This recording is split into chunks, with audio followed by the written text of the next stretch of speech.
আজ আমরা সকলে যদি ঐক্যবদ্ধ হই, আজ আমরা যদি সকলে প্রতিজ্ঞাবদ্ধ হই, তাহলে আমরা এই লক্ষ কোটি মানুষের সেই প্রত্যাশাগুলো পূরণ করতে পারি ইনশাআল্লাহ।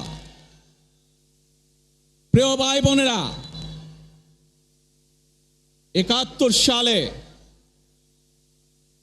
আমাদের শহীদরা নিজের জীবন উৎসর্গ করেছিলেন এই রকম একটি বাংলাদেশ গঠনের জন্য।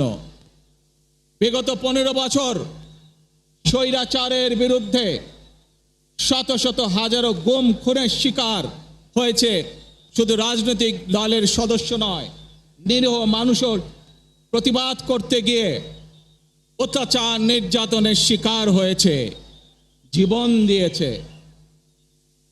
2024 সাল মাত্র সেদিনের ঘটনা। কিভাবে আমরা দেখেছি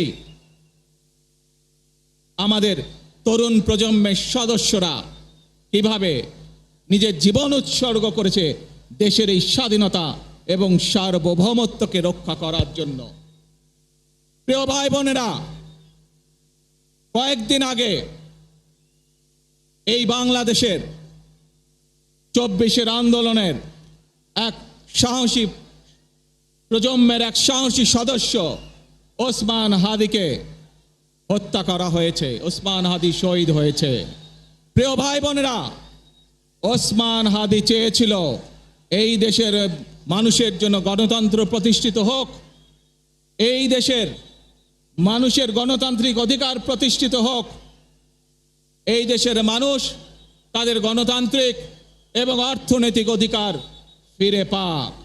আজ 24-এর আন্দোলনে যারা শহীদ হয়েছেন, ওসমান হাদি সহ ৭১-এ যারা শহীদ হয়েছেন, বিগত স্বৈরাচারের সময় বিভিন্নভাবে খুন গুমের শিকার হয়েছেন, এই মানুষগুলোর রক্তের ঋণ যদি শোধ করতে হয়, আসুন আমরা আমাদের সেই প্রত্যাশিত বাংলাদেশ গড়ে তুলব, যেখানে আমরা সকলে মিলে কাজ করব, যেখানে আমরা সকলে মিলে আমাদের প্রত্যাশিত বাংলাদেশকে গড়ে তুলব। প্রিয় ভাই বোনেরা, বিভিন্ন আধিপত্যবাদ শক্তির গুপ্তচরেরা বিভিন্নভাবে ষড়যন্ত্রে এখন লিপ্ত রয়েছে। আমাদেরকে ধৈর্যশীল হতে হবে, আমাদেরকে ধৈর্য ধারণ করতে হবে। বিশেষ করে তরুণ প্রজন্মের যে সদস্যরা আছেন, আপনারাই আগামী দিন দেশকে নেতৃত্ব দেবেন, দেশকে গড়ে তুলবেন। এই দায়িত্ব তরুণ প্রজন্মের সদস্যদেরকে আজ গ্রহণ